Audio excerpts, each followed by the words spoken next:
मित्रों, आपका स्वागत है मेरे चैनल टेरर ट्यूब में। आशा करता हूं कि आप सभी लोग स्वस्थ और मस्त होंगे।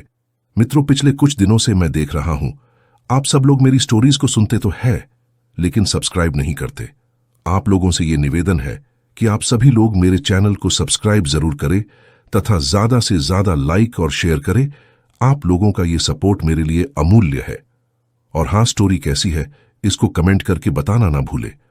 तो जल्दी से अपने अपने हेडफोन लगाइए और मजा लीजिए।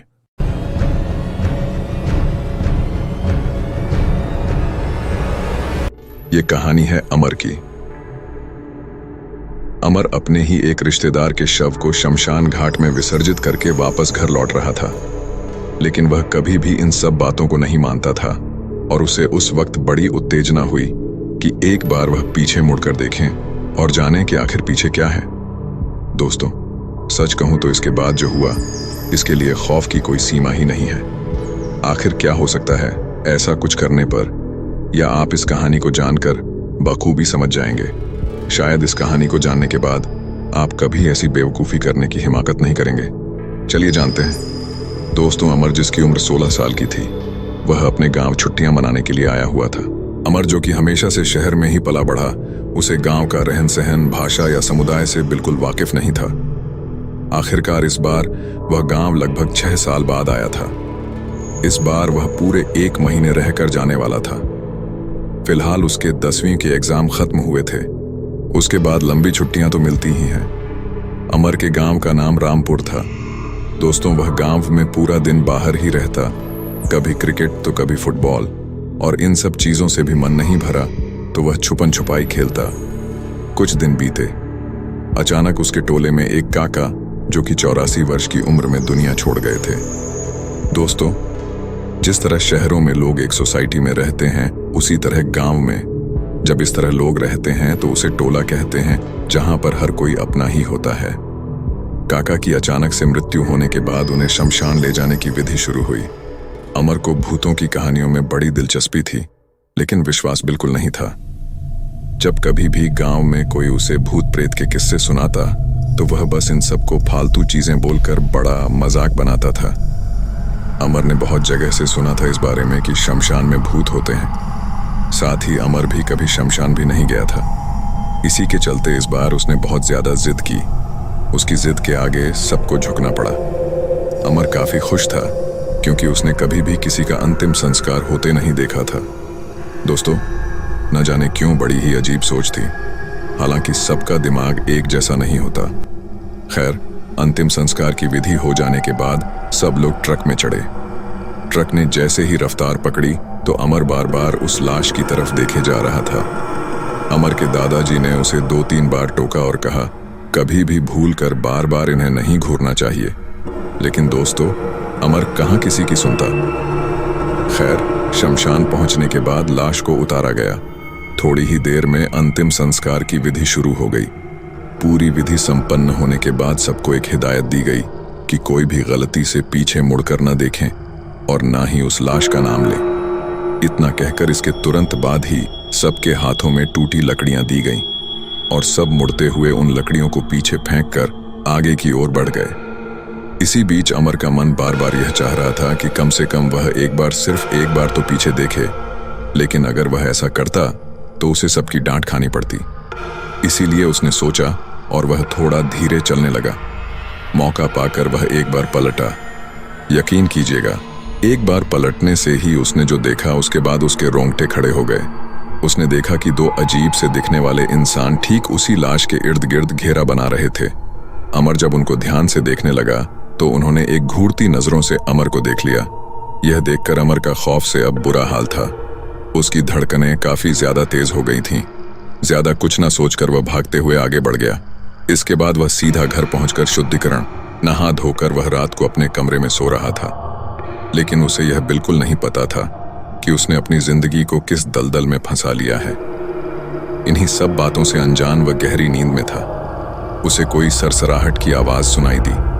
वह बिस्तर से एकदम से जाग गया। जब उसने सामने देखा तो पाया कि एक गंजा सा इंसान किसी छिपकली की तरह उसके सामने वाले दीवार पर सरसरा रहा था। ये सब देखने के बाद वह थोड़ा सदमे में ही था कि तभी उसने देखा कि उसके पंखे पर एक आदमी बैठा है जो कि ठीक पंखे के साथ नाच रहा है। अमर के लिए इतना काफी नहीं था। थोड़ी ही देर तुरंत बाद एक आदमी सीधा उसके बिस्तर पर चढ़ गया। अमर की सांसें काफी ज्यादा तेज हो गई थीं। ज्यादा डर के कारण उसके मुंह से एक भयानक चीख निकली। वह चीख सुनकर घर के सभी लोग सब बाहर आ गए। सबने बाहर आकर उससे तुरंत पूछा कि क्या हुआ, तुमने क्यों चिल्लाया? तो अमर ने बड़ी ही हल्की आवाज में किसी छोटे बच्चे की तरह डरते हुए उस दीवार की तरफ इशारा किया। सबने दीवार की तरफ देखा तो कोई नहीं था। अमर ने कहा कि वह मुझे मारना चाहते हैं। अमर के दादाजी ने तुरंत अमर की तरफ देखा और उससे कहा कि तुम्हें पहले ही मना किया था कि कोई जरूरत नहीं है वहां जाने की, पर नहीं, तुम्हें तो यह सब देखना ही था। वहां जाकर तुम डर गए हो, इसीलिए तुम्हें सपने डरावने दिख रहे हैं। उसके दादाजी ने उसे आहिस्ते आहिस्ते किसी तरह सुला ही दिया। उस वक्त उसे भी 2 पल के लिए ऐसा लगा कि शायद यह उसका सपना या वहम होगा। इसके बाद उसका अगला दिन पूरा सही निकला, लेकिन निकला भी तो उसी खौफ में। दिन में तो उसके साथ कुछ खास नहीं हुआ, पर अब वह थोड़ा डरा सहमा सा रहने लगा था। धीरे धीरे जैसे ही रात होती तो उसे अब इस खौफ का एहसास दोबारा होने लगता। रात को खाना खाकर वह जल्दी से सो गया, लेकिन यह सिलसिला यहीं नहीं थमा। करीबन आधी रात को फिर से यही सब हुआ। उसे दोबारा सरसराहट की आवाज सुनाई दी, जिसकी वजह से वह फिर से जाग उठा। यह सब देखते ही उसने चिल्लाना चाहा, पर इस बार वह नाकाम रहा। उसने पूरी तरह से चिल्लाने की कोशिश की, लेकिन उसके मुंह से एक भी लफ्ज नहीं निकल पा रहा था। वह तीनों आत्माएं उसे परेशान कर रही थीं। उन्होंने उसके हाथ पांव को अजीब तरीके से बांध दिया था। वह चाह कर भी कुछ नहीं कर पा रहा था।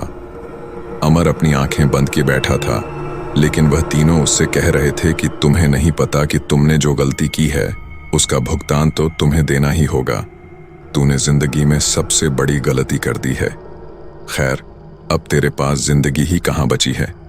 भटकती रूहों की श्रेणी में बहुत जल्द तेरा भी नाम होगा। इतना कहकर एक अजीब सी हंसी के साथ तीनों विलुप्त हो गए। अमर के हाथ पांव और मुंह अपने आप खुल गया। उसे तो यकीन हो गया था कि उस दुनिया में एक और भी दुनिया है। वह इतना ज्यादा डर गया था कि इसके अगले दिन ही वह जिद करने लगा कि अब वह शहर वापस जाना चाहता है। उसे लग रहा था कि शायद अगर वह गांव से दूर चला जाएगा तो इन आत्माओं से भी एकदम दूर हो जाएगा। लेकिन दोस्तों, यह सिर्फ उसकी गलतफहमी थी। शहर पहुंचने के बाद उसके साथ कुछ दिनों तक तो सब कुछ ठीक रहा, लेकिन इस बार जो होने वाला था वह तो पहले से भी ज्यादा खौफनाक था। एक रात अमर वॉशरूम गया और जैसे ही वॉश बेसिन के सामने लगे शीशे पर उसकी नजर पड़ी तो उसने देखा कि वही आत्मा उसके पीछे वाली दीवार पर छिपकली की तरह सिसक रही है। अमर तुरंत पलटा तो उसे वहां कोई नहीं दिखा। अमर ने अपना वहम समझकर इसे अवॉइड किया, लेकिन इस बार उसने देखा कि अब तीनों किसी डरावने पुतले की तरह दीवार पर चिपके थे। इसे देखने के बाद उसकी हिम्मत नहीं थी कि वह पीछे भी देखे। वह भागता हुआ अपने कमरे में गया और कंबल लपेटे चुपचाप सो गया। वह पहले से ही बहुत ज्यादा डरा हुआ था। थोड़ी देर बाद ही उसे ऐसा लगने लगा कि जैसे कोई उसका बेड हिला रहा हो। यह सब होता देख वह और ज्यादा डर गया, लेकिन उसने हिम्मत करके डरते हुए ही उसने नीचे की तरफ झांक कर देखा। यकीनन वह नीचे देखता ही रह गया, क्योंकि नीचे कोई नहीं था। लेकिन देखने से यह साफ पता चल रहा था कि हो न हो कोई इसे नीचे से ही हिला रहा है। न जाने क्यों, पर उसे वही जगह सेफ लग रही थी। किसी तरह रात कटी और फिर से सवेरा छा गया। अगली सुबह जब उसके माता पिता अमर को उठाने गए तो उसे बिस्तर पर नहीं बल्कि उसी पलंग के नीचे पाया। अमर को जब होश आया तो उसे कुछ भी याद नहीं था, लेकिन सच कहूं तो इसके बाद अमर की हरकतों में काफी बदलाव आ गया था। अमर अब बड़ी अजीब अजीब आवाजें निकालने लगा था। अक्सर जैसे ही रात होती तो आधी रात को अमर कुछ इस तरीके से चिल्लाता कि जैसे उसके शरीर की सभी हड्डियों को किसी ने एक साथ तोड़ दिया हो। धीरे धीरे अब यह हर रात की बात हो गई थी। हालांकि दिन में तो सब कुछ ठीक रहता, लेकिन सूरज ढलते ही अमर के शरीर और मस्तिष्क में एक अजीब ही बदलाव आ जाता। साथ ही उसके माता पिता को कुछ भी समझ नहीं आ रहा था कि आखिर क्या हुआ है अमर को। एक रात इसी तरह अमर के कमरे में चुपचाप उसके माता पिता उसे देखने के लिए पहुंचे। उसके कमरे में पहुंचकर उसके माता पिता ने जो देखा वह देखकर वह भी खौफ से भर गए। उन्होंने देखा इस बार अमर अजीब सी आवाजों में बात कर रहा था। वह बड़े ही अजीब तरीके से चिंघाड़ रहा था। उसका पूरा शरीर बदल चुका था। उसके चेहरे पर किसी के बड़े नाखूनों के निशान थे। आंखें एकदम लाल और चेहरे पर मुस्कान थी। वह दर्द से तड़पता और फिर एक अजीब सी हंसी हंसता। बहुत कुछ अजीब हो रहा था। थोड़ी ही देर बाद अमर ने कहा कि माता पिता आत्माएं मुझे अपने साथ ले जाना चाहती हैं। अगली काली 14 रात तक का समय है। मुझे इनसे बचा लीजिए, वरना ये सब मुझे नोच खाएंगे। अमर के माता पिता अपने बेटे की ऐसी हालत देखकर, जो कि मौत से भी बदतर थे, उनके भी आंसू छलक पड़े। लेकिन फिर उन्हें एक चीज याद आई। उन्हें यह याद आया कि ये हालात उसके गांव से आने के बाद ही बदले हैं। यानी कि कहीं ना कहीं गांव में ही कुछ ऐसा हुआ है जिसकी वजह से आज उसकी यह हालत है। दोस्तों, जैसे तैसे रात कटी। अगली सुबह जब अमर नॉर्मल हुआ तो उन्होंने अमर से पूछा कि बेटा, क्या तुमने गांव में जाकर भूत प्रेतों को कुछ गलत कहा था, या किसी तांत्रिक से झगड़ा मोल लिया, या कहीं किसी गलत जगह पर गए थे, या कहीं कुछ ऐसा किया जो तुम्हें नहीं करना चाहिए था? दोस्तों, अमर थोड़ी देर तो चुप रहा, लेकिन थोड़ी देर बाद उससे बिल्कुल रहा नहीं गया, क्योंकि उसके दर्द की सीमा अब गुजर चुकी थी। उसने अब सच्चाई बताना ही ठीक समझा। उसने देरी न करते हुए एक ही सांस में सब कुछ बता दिया, जिसके तुरंत बाद ही अमर के माता पिता ने तय किया कि इसे इस आत्माओं से छुटकारा सिर्फ गांव में ही मिल सकता है। अमर के माता पिता तो तुरंत ही गांव के लिए निकले। उस वक्त अमर को गांव नहीं ले जाया जा सकता था, क्योंकि वह सफर में ही टहलका मचा देता। उन्होंने अमर को बैट से जंजीरों से बांध दिया था और वह चुपचाप गांव के लिए निकल गए। उन्हें डर था कि कहीं गलती से अमर को कुछ हो न जाए। वक्त रहते ठीक उसी दिन उसके माता पिता गांव पहुंचे। गांव पहुंचते ही उन्होंने अमर की परेशानी को बताया। परेशानी सुनकर अमर के दादाजी ने कहा, यह तो बहुत खतरनाक हुआ। एक काम करते हैं, एक दूसरे गांव में एक बाबा रहते हैं। यहाँ किसी को भी कोई भूत पकड़ता है तो वही बाबा उसे बचाते हैं। सभी लोग तुरंत उस बाबा के पास गए। उन बाबा का नाम गौरी शंकर था। वह एक पंडित थे जो शमशान के पिंडदान वगैरह करते थे। शमशान की आत्माओं को मोक्ष दिलाने का यज्ञ भी यही करते थे। वहां पहुंचकर अमर के माता पिता ने कहा, उन्हें जो चाहिए दिया जाएगा, बस आप किसी भी तरह हमारी मदद कीजिए। बाबा गौरी शंकर तुरंत उनके साथ चलने के लिए राजी हो गए। बाबा घर पहुंचे तो पूरा घर का माहौल उथल पुथल था। अमर अपने कमरे में नहीं था। ढूंढने पर अमर की मां को दिखा कि अमर ऊपर पंखे पर उल्टा लटका है। हालांकि अमर ने अभी फांसी नहीं लगाई थी। बाबा ने गंगाजल उसके ऊपर छिड़का और उसे नीचे उतारा गया। थोड़ी देर बाद मंत्रों से शुद्धिकरण करके गंगाजल छिड़का गया, जिससे कि उसके अंदर की आत्मा अजीब तरीके से तड़पने लगी। गंगाजल एक शुद्ध जल होता है और ठीक उससे इंसानों को नहीं, शैतानों को तकलीफ होती है। इसीलिए इस बार तकलीफ उन आत्माओं को हो रही थी। काफी समय तक मंत्र और तप की मदद से वह इस आत्माओं को निकालने में बिल्कुल सफल रहे। थोड़ी देर बाद उन तीनों ही आत्माओं को उन्होंने एक लोटे में कैद कर दिया और ठीक उस लोटे को एक लाल कपड़े से बांध दिया। तब जाकर पंडित बाबा ने कहा, जिस तरह इंसानों का आत्मसम्मान होता है, उसी तरह आत्माएं भी इसे महसूस करती हैं। इसीलिए जब लाश को फूंक दिया जाता है तो उसके साथ जो अन्य आत्माएं होती हैं, वह उस धुंध के जरिए मोक्ष तलाशती हैं। उस वक्त अगर किसी की नजर इन पर पड़ जाए तो उनका मकसद पूरा नहीं हो पाता। इसी बात का बदला लेने और अमर की आत्मा को इसके शरीर से खींच निकालने के लिए वह तीनों आत्माएं इंतजार कर रही थीं। साथ ही अगर 3 दिन और देर हो जाती तो शायद आप अमर को हमेशा के लिए खो देते, क्योंकि 3 दिन बाद काली चौदस की रात थी। दोस्तों, खैर अमर कुछ समय तक बेहोश रहा और फिर होश में आ गया। उसे अपने किए पर बहुत ही ज्यादा शर्मिंदगी महसूस हुई। बाबा ने उसे एक लॉकेट दिया और इसे हमेशा अपने पास रखने को कहा। वैसे आज अमर सही सलामत है। आप इसे बाबा की रहमत भी कह सकते हैं या किस्मत का लेखा जोखा।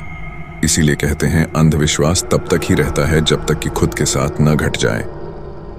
सो आई होप गाइज, आपको ये हॉरर स्टोरी अच्छी लगी होगी तो इसे लाइक और शेयर करिए। जो लोग चैनल पर आज पहली बार आए हैं वो इसे सब्सक्राइब कर लें तथा हमारे लेटेस्ट वीडियोस की नोटिफिकेशन पाने के लिए बेल आइकन को भी प्रेस कर दें। मिलते हैं अगले वीडियो में एक नए हॉरर स्टोरी के साथ।